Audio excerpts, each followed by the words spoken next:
This is AUT1 responding to an unconscious patient. Coming into the scene, I'm assessing for dangers. There's no pedestrians, no animals. I don't see any sharp objects lying on the ground. I'll come around and set my kit down and assess my patient. Check his alertness to sound. Hello, hello, can you hear me? He's no response. Assess his pain.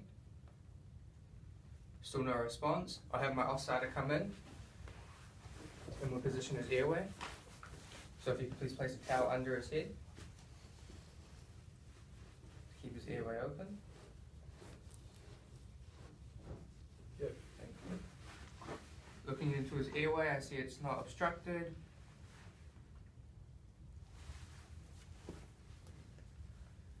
Listening to his airway, it does sound like he is in respiratory distress.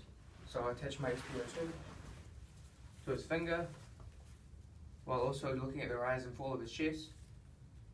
Just check his respirate.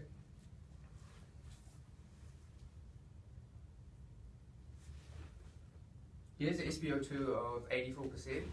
So what we're going to do is put him on some oxygen. So if my offsider could pass me oxygen in the bag valve mask. Before I insert my OPA, I want to have my offsider call in an R50. If you could do that for me, please. Yep. I'm going to insert my OPA. First, I'll size it up to ensure I have the correct size up to his mandible. Yeah, that's correct. And I'll also insert my OPA. Some of the complications with an OPA is if it's too big, you can induce vomiting. And if it's too small, you can also further block the airway. So if the OPA in, I'll attach the bag mouth there. My oxygen's already connected. Since his SpO2 is so low, we're going to put him on a flow rate of 15.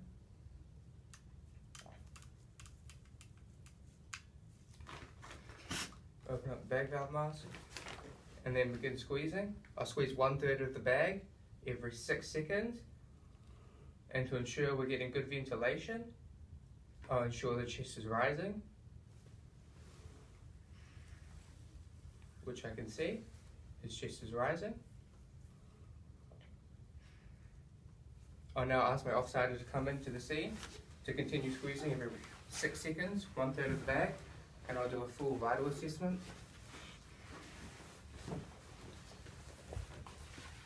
I'll start by doing his blood pressure, his BGL, and temp.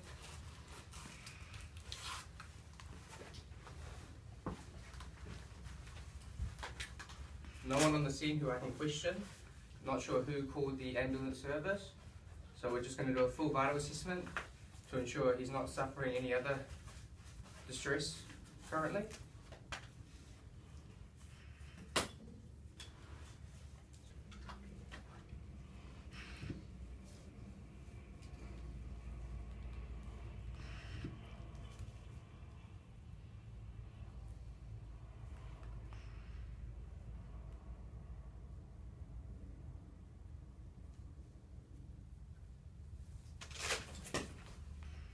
Okay, his BP is 130 over 80, so it's a bit high, but it's nothing too serious.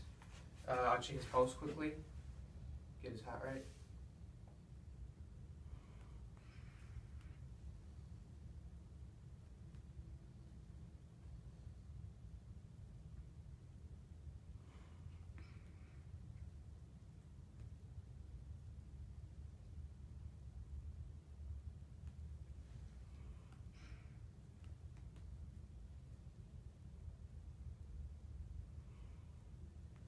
Okay, he has a pulse of 50. Offsider, check his pupils.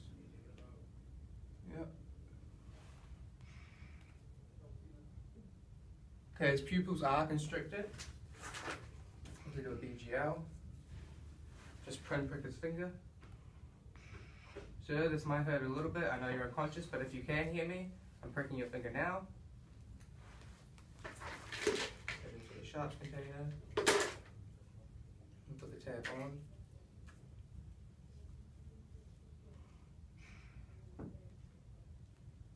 Okay, it's BGL 7. So I'll just take a tympanic temperature using the tympanic thermometer. I can see he's still getting good ventilation, his chest still rises.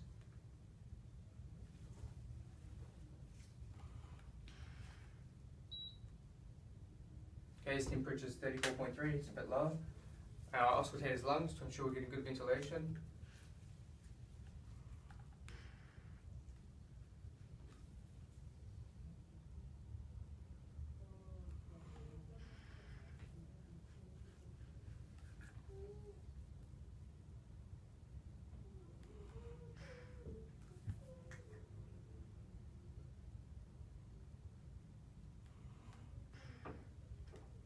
his lungs do sound equal, but he's in respiratory distress. Checking my patient now, he does appear, his airway looks obstructed. I think he's about to vomit. Roll him on his side in 3, 2, 1. Transmitting my suction. Suction. There's airway. Suction on. Suctioning for no more than 10 seconds as I go out of the airway.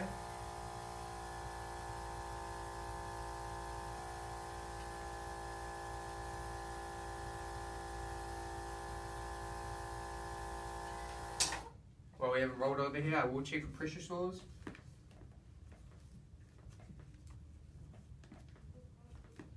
No pressure sores found. We've suctioned his airway, so now we're going to roll him back in 3, 2, 1, roll. As the patient's vomited, he's probably highly likely to vomit again, so what I want to do is insert an MPA, so for my offside capacity into nasal. Nasal and lube. So I'll lube it up. Some of the complications with an MPA is you could cause bleeding, so you want to be really careful when you insert it. And if you feel any resistance, you can turn it up to 180 degrees. So I do feel resistance, so I'm going to turn it. And that's in. And I'll have my offside go back to recessive. So our backup's arrived.